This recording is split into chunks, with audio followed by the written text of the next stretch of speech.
So, welcome everybody. Hang on. Oh, I we've haven't got got that them in yet. I haven't let them in. Oh, yeah.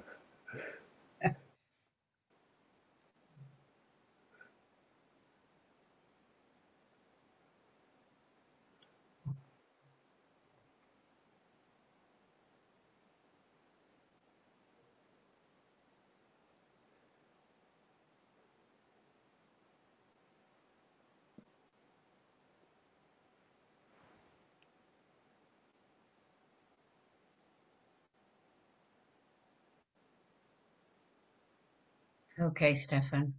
Thank you. Uh, Welcome everybody to Benedict Well.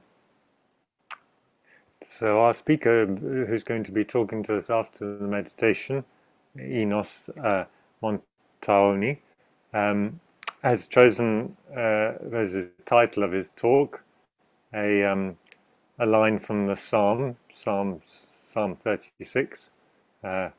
In your light, we see light. And this is the reading we're going to have before the meditation, as a preparation for meditation, to realize that we come to God by being united with God.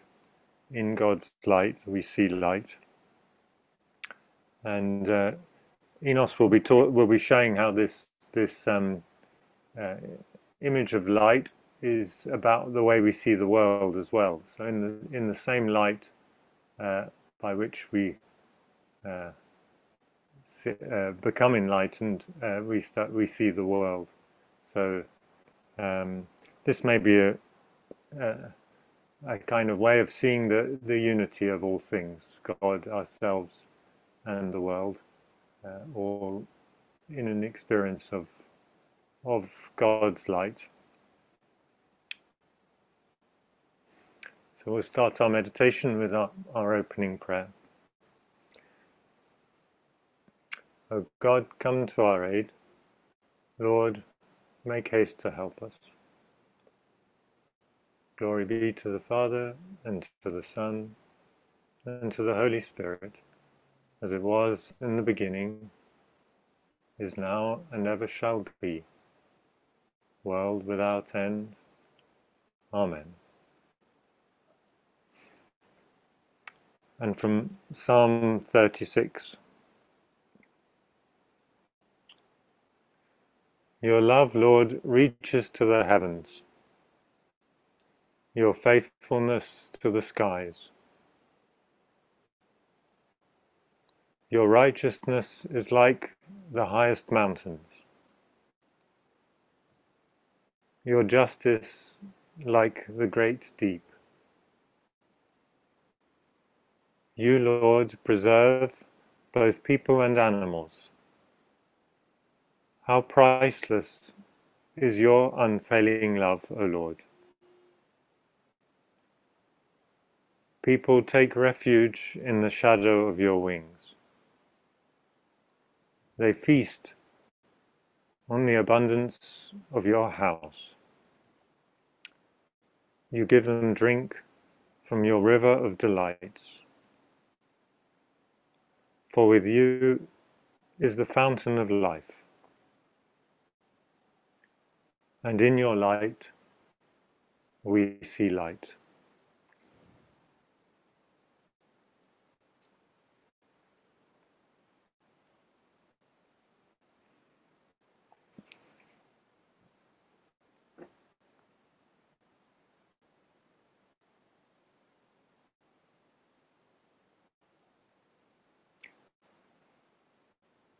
Heavenly Father, open our hearts to the silent presence of the Spirit of your Son, and lead us into that mysterious silence where your love is revealed to all who call. Maranatha. Come, Lord Jesus.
It's a pleasure to introduce our speaker for today, Enos Mantoani, who I haven't met, but I feel as a friend already, the things I've heard him say online and things.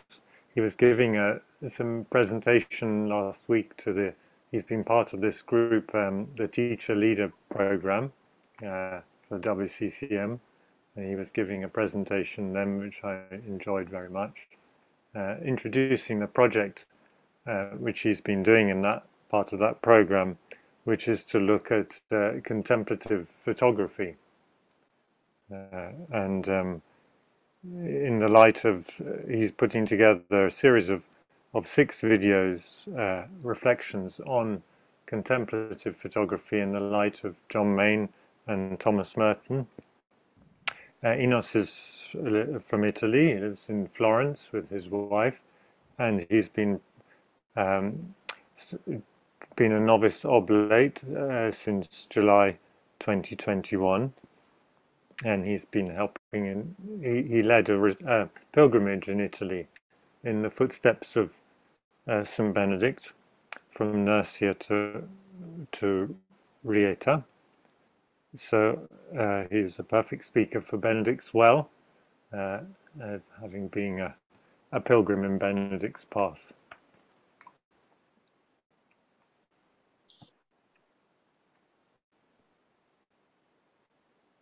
So thank you, Stefan, and thank you all of you for this chance. It's a really pleasure to be here with you. I would like to share some slides. So let me just do this first.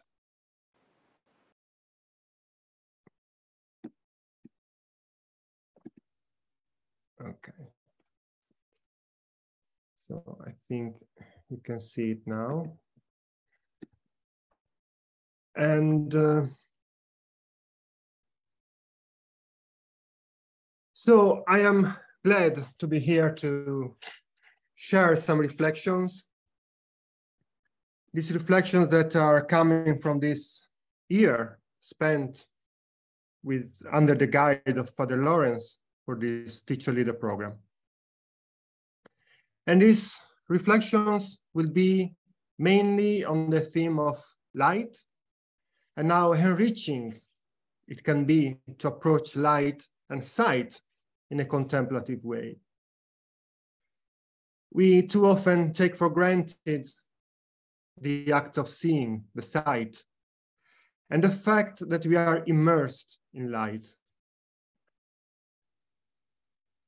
We usually use the metaphors of light and darkness, of seeing clearly or not clearly.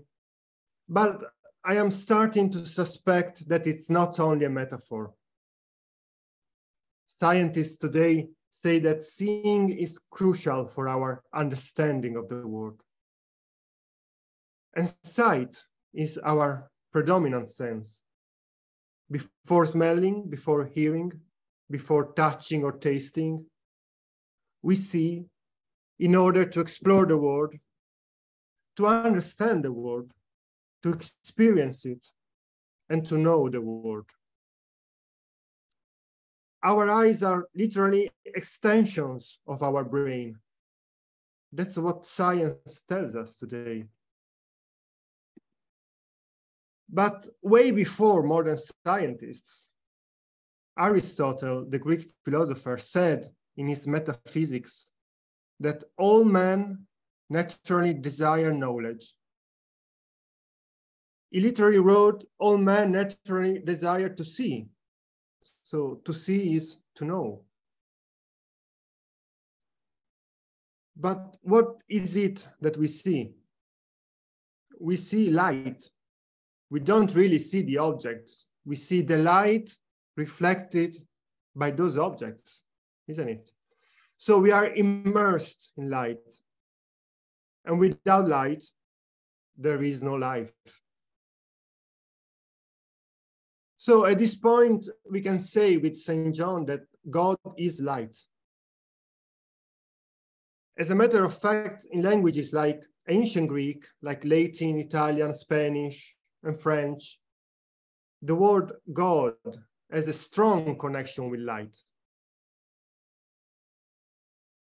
So God translated in these languages like Theos, Deus, Dios, Dio, Die, they really mean what shines. God is what shines.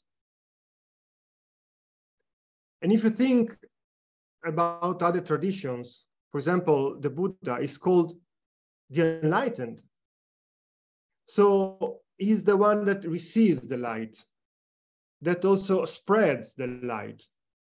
And these two movements are very important. And we are called to do the same with our gift of meditation,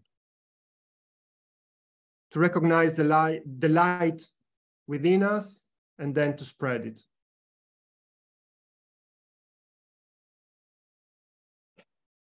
Talking about the Buddha, we can also say that the light was with him and within him, but also that he could recognize the true light as well.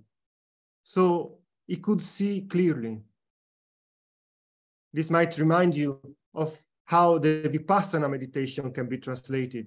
It can be translated as insight meditation or clear seeing meditation. Of course, we need to understand what insight and what clear seeing really means. But we as Christians have many examples to find in our own tradition as well. The title of this moment, for example, as Stefan said, comes from a psalm. In your light we see light. Other examples can be found in the Psalm 119 that says, "Open my eyes that I may see wonderful things in your law." Early Christians used to call the baptism photismos. Photismos is an ancient Greek word, and it literally means illumination. Like the early Christians were called photismoi, the enlightened ones, just like the Buddha. So also in the Gospels, we can find how Jesus called himself. He called himself as the light. I am the light of the world. Whoever follows me will never walk in darkness, but will have the light of life. Of course, St. John is the writer that focuses a lot on this contrast between light and darkness. Just think about his famous beginning of the gospel, when he said that the true light that gives light to everyone was coming into the world. But contemplation is not to see God, but it's mainly to see how God sees. So contemplation is not having a vision of God, but seeing the world through God's eyes. To do this, some spiritual traditions imagined that we have a third eye, an inner eye. This third eye, also called the mind's eye, is the eye that Jesus from Nazareth used to see people and things in his own powerful way. So he used that kind of eye. With a gaze full of love, full of profound understanding, full of compassion. Here we have two examples taken from Mark's Gospel. Jesus looked at him and loved him. Me? Also, we have another incredible passage when Mark says that Jesus entered Jerusalem and went into the temple courts. He looked around at everything. Sí, fa fred perquè encara estava obert i vosaltres n'hi heu tant d'hora que... So with these two passages, we can sense how Jesus looked in order to understand. He spent a lot of time in the pure act of looking. He looked, of course, in his own contemplative way, to go beyond the surface, to go to the core, to the heart of things, of people mainly, of course, and relationships, to see God in all. As Matthew said, blessed are the pure in heart, for they will see God. I would like now to draw your attention to the theme of light in our life as oblates. Of course, we encounter this theme of light and darkness in the Psalms, as we saw. So the Psalms that we pray every day during our divine office, but also throughout all the scriptures, starting from the Old Testament. Just think how the Bible begins. When we can read that God said, "Let there be light," and there was light. And God saw that the light was good, and he separated the light from darkness.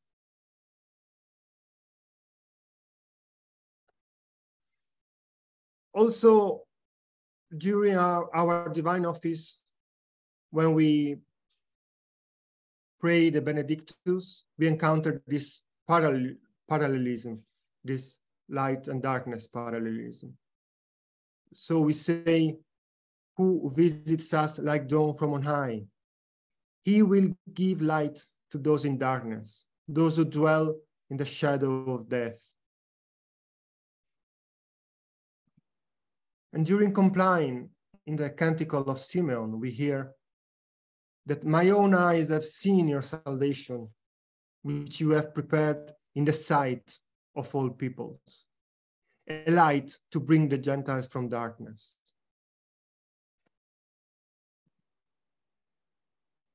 So it's no surprise that also in Saint Benedict, this element of light and darkness, of course, is very well present.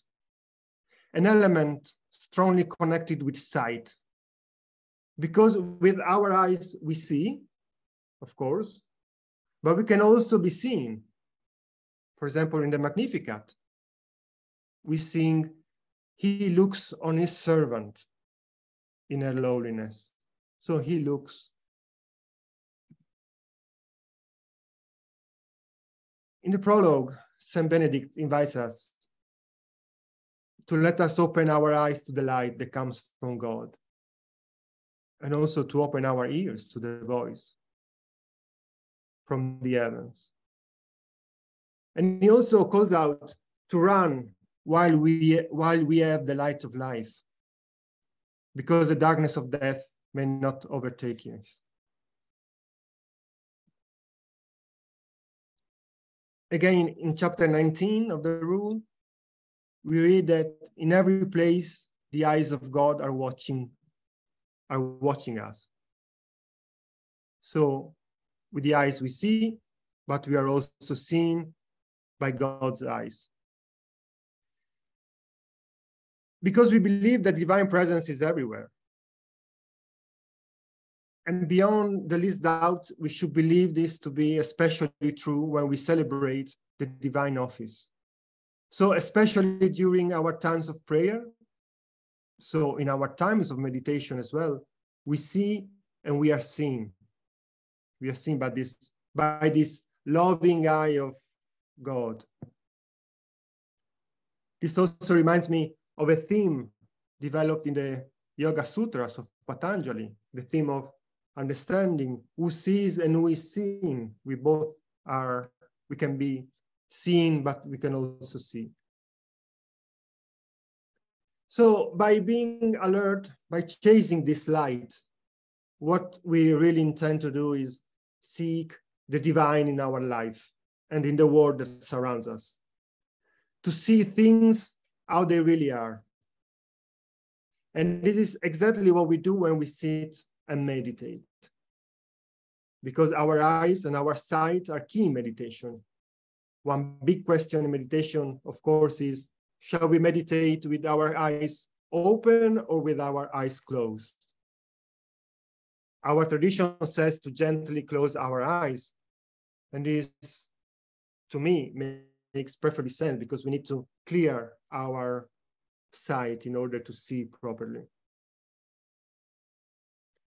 A great photographer said that to photograph is to put on the same line of sight the head, the eye, and the heart.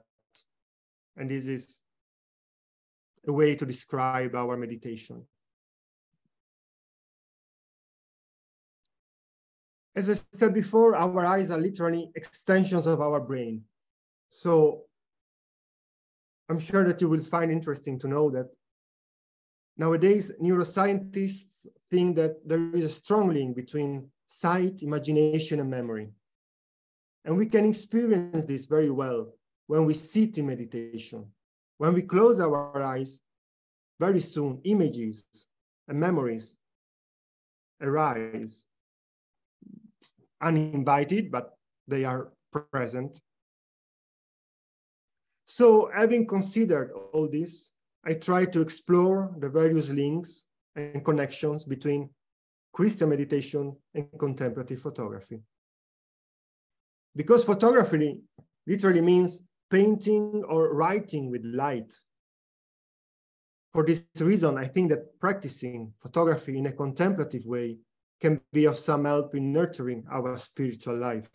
So meditation can help photography, and photography can help meditation. Not only, we all are bombarded by images. So we are constantly under the attack of hundreds of images a day through our phones, through newspapers, television, computers. And this tells us that images can also be used to steal our attention and literally drag it outside us. Whereas meditation is an exercise, an ascesis that points towards our inner and spiritual life. So literally two movements that are opposite. I therefore think that practicing contemplative photography, paying attention to images, is a way to defend our minds as much as we can from these intruders. Also because the world has changed and is changing in a so fast way that our brains are unable to adapt properly.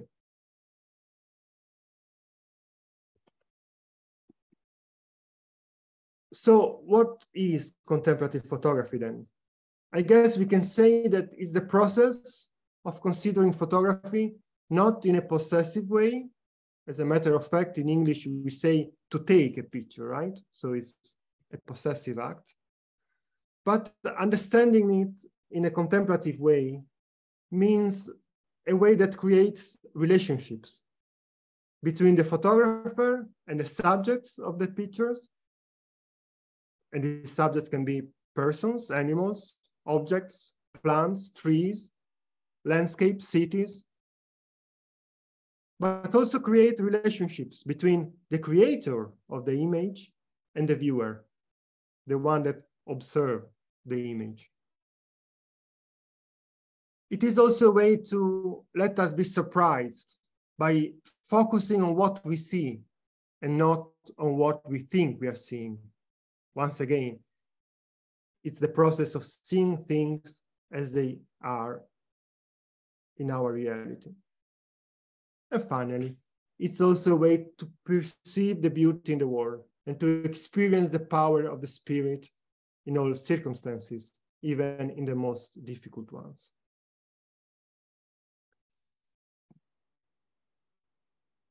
Well, I chose 3 pictures from one of the greatest contemplatives of the last century, the Trappist monk Thomas Merton. Stefan said that I work also with Under the Light of Thomas Merton. I am sure you know him as a writer, of course, as a poet, as a painter, but in the last period of his life, he was a passionate photographer as well. In this picture, we can see a basket, of course, in an uncommon position. But we can also see two elements, which is the circle and the light.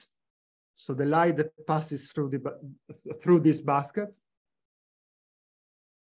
And the circle and the light are two attributes of the divine. So we can also understand this picture as a metaphor of the divine present in our concrete world, in our real world. Here we have a common object. It's a watering can.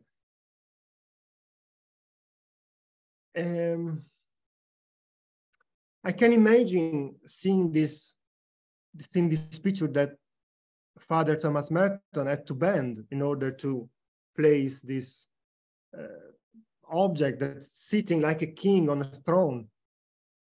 So he's bending to take this picture, and I see a sort of bending in front of reality from Thomas Merton. So an act of recognizing even the most common objects.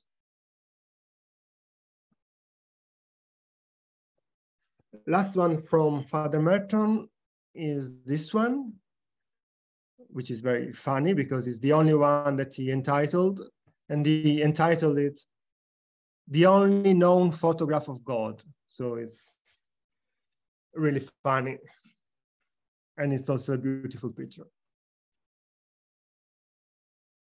And then I chose also 3 more pictures from our Father Lawrence Freeman, which I'm sure you know is a real contemplative photographer as well. It's really inspiring for me to receive the daily wisdom emails with his pictures. So here I connected this wonderful picture with one line of the conclusive prayer of our community, when Lawrence Freeman says that, "May this silence be a power to open the hearts of men and women to the vision of God."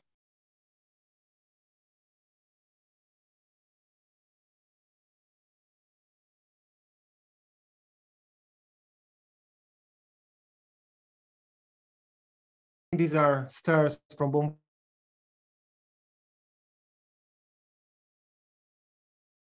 He walked every day, but he can see properly how these stairs are important. And in this case, they are full of light. Last one from Father Lawrence,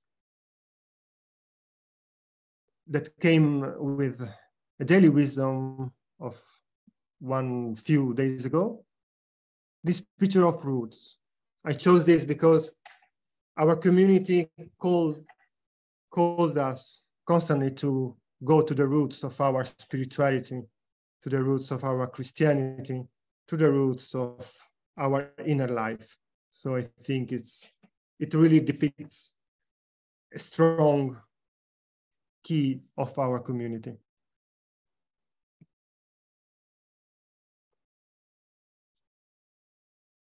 And I would like to suggest a couple of 2 exercises.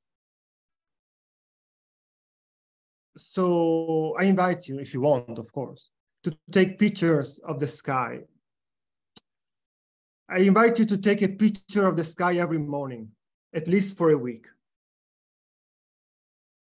This is how I do this exercise, an exercise that I usually do before meditation. I switch off my internet connection of my mobile. I step outside. I close my eyes for some seconds and I breathe some fresh air. And I'll try to be aware of my breathing. And then I start to focus on my body, on my feet, feeling and savoring the connection with the ground. From here, a sense of gratitude emerges. At this point, I know that I'm ready to take my daily picture of the sky. It doesn't need to be a masterpiece, of course. Sometimes they are very boring, my pictures, if you consider them from an artistic point of view. But that will be our image of the day, the one that we can bring with us for the rest of the day. And it will remain in our eyes and eventually on our phone, so we can go back to it in case we need it. I invite you to take only one picture, only one photo. So be sure that when you press the button, you are seeing what you are really feeling. That will be the reflection of the vision that you have in that moment. Be conscious of what you're doing. This process usually takes me like a couple of minutes, no more than that. But then after that, I am ready to sit on my meditation pillow, on my meditation pillow, and start to focus on my work of meditation.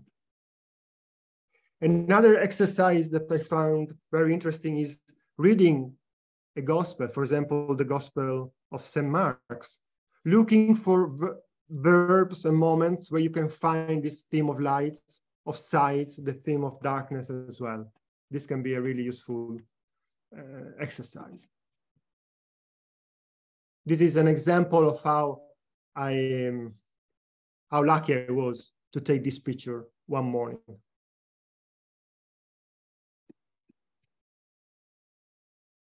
So thank you very much for your attention. If you want, please send me your picture or send me material, advice, suggestions. Feel free to send me at this email your ideas, and I would be happy to exchange ideas and thoughts with you. And just to finish, to conclude this moment, I would read a poem from a Polish poet. A valley, and above it, forests in autumn colors. A voyager arrives, a map leads him there. Or perhaps memory. Once long ago in the sun, when snow first fell, riding this way, he felt joy, strong, without reason. Joy of the eyes.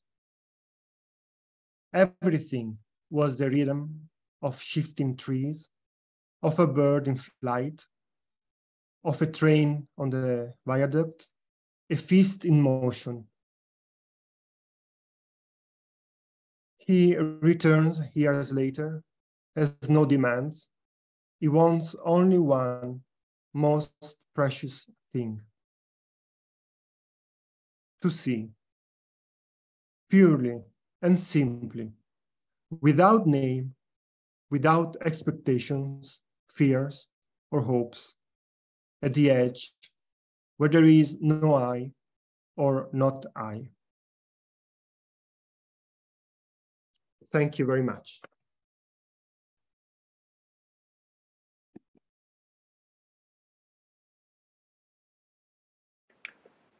Thank you very much, Enos. That was a wonderful talk. You've opened our eyes to lots of aspects of scripture and spirituality. Where made the connections between seeing and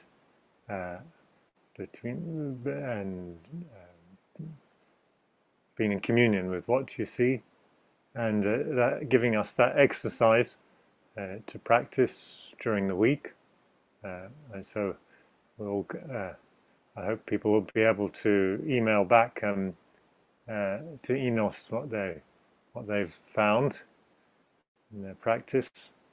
So it's been very special. I would also encourage people to look at the Oblate WCCM Oblate website, where a short test video of Enos maybe has been put up or is about to be put up about being an oblate or being a novice oblate, what it means to him. The oblate website, we're working on it at the moment, bringing it up to date. So do visit the oblate website, and you'll see Enos there soon, I think. And I know Mark is smiling. He knows more about these things than me. So anyway, thank you very much, Enos, for that enlightening talk and encouraging us to see in a fresh way. So we'll take a moment just to end with the closing prayer.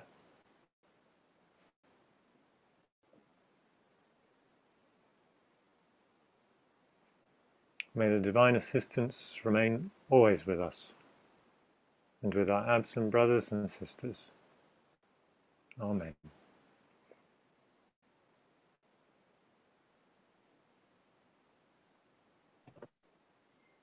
Well, thank you, Stefan, for leading us this morning.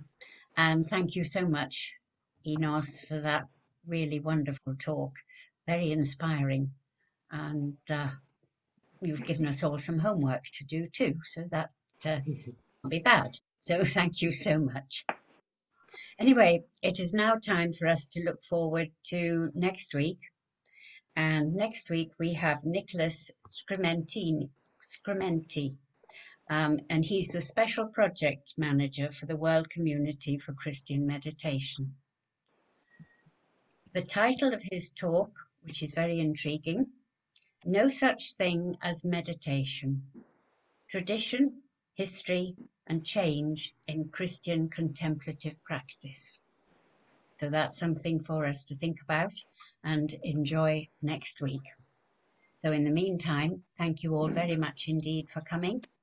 And I wish you all a very good week.